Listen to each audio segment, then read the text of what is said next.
mais il y a un autre aspect qui est intéressant, c'est l'aspect politique, parce que c'est vrai que tout à coup, eh bien, c'est une seule entité qui va contrôler TF1, qui va contrôler M6, qui va contrôler RTL, ça fait beaucoup de journalistes, ça fait beaucoup de rédactions, et ça fait un grand impact politique. Éric Revel, bonjour, merci d'être en direct avec nous, vous êtes notre éditorialiste politique.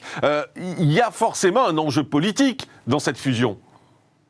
Alors, enjeu politique sûrement, mais comme le disait François, il faut bien prendre conscience qu'avec ce qui va se passer en termes de régulation, d'autorité de la concurrence qui vont regarder de près ce rapprochement et cette fusion, en fait, tout cela n'interviendra que dans 18 mois, réellement dans 20 mois. Donc si votre question, Jean-Marc, c'est de savoir si ce groupe va peser sur l'élection qui nous intéresse le plus, la présidentielle, la réponse c'est sans doute non, puisque de toute façon, cette fusion n'aura pas lieu avant la présidentielle. Mais ce qui me semble le plus important, si je peux me permettre, et François l'a bien soulevé, c'est qu'on est en face d'un secteur, le secteur des médias, qui, avec la montée exponentielle du numérique, est en train d'être totalement bouleversé, que ce soit dans la télévision, que ce soit dans la radio, que ce soit dans la presse écrite. On va peut-être avoir la chance de créer un leader européen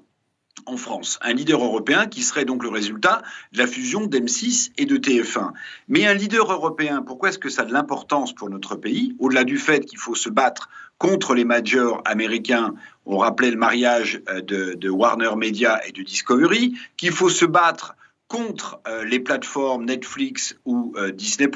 Mais pourquoi c'est très important ce qui va sans doute se passer? Parce que le leader européen qui va naître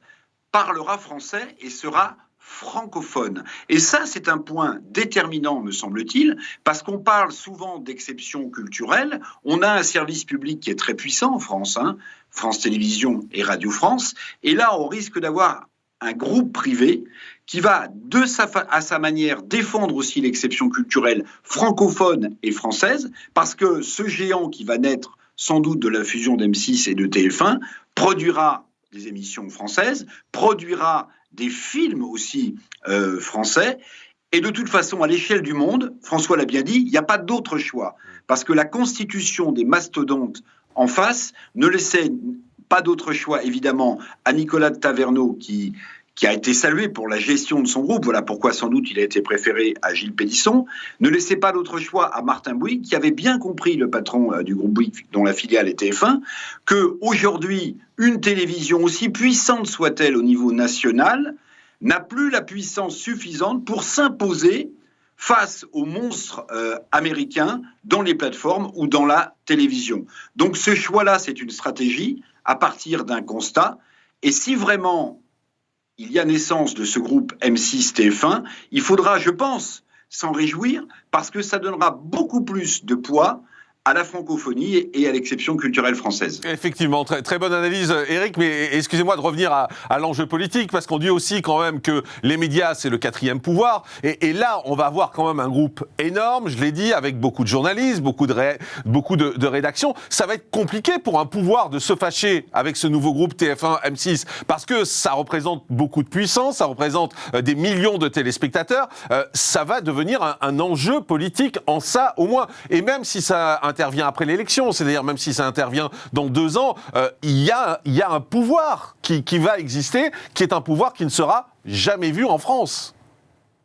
Oui, Jean-Marc, mais vous le savez, on le sait tous, les relations entre les médias et le pouvoir politique, quel qu'il soit, sont des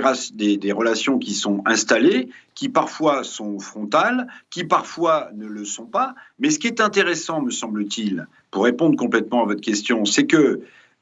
cette annonce hier soir au terme du week-end de l'Ascension, où on sait que les états-majors se sont vus pour sceller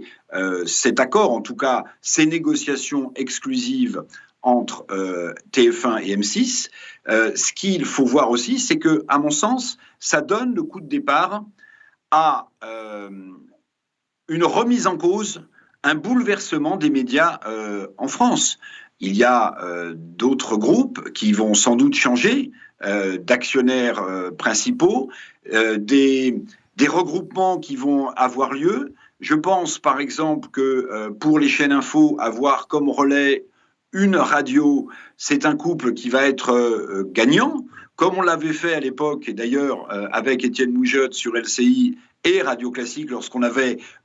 mixer les matinales ensemble, eh bien, je pense que ce couple radio,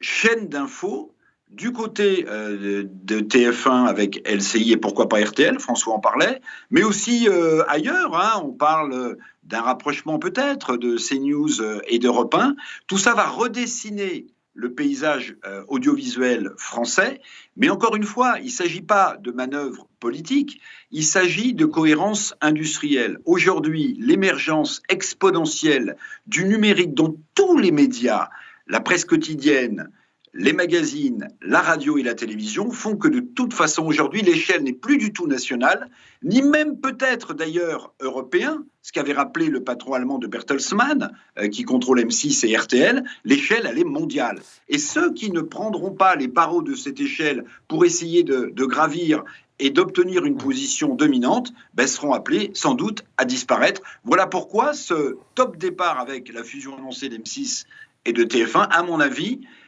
présage de beaucoup d'autres bouleversements dans le paysage audiovisuel français. Et qu'on suivra ici. Merci beaucoup Éric Revel d'avoir été avec nous. Merci Simon Marty. Merci François Kéa.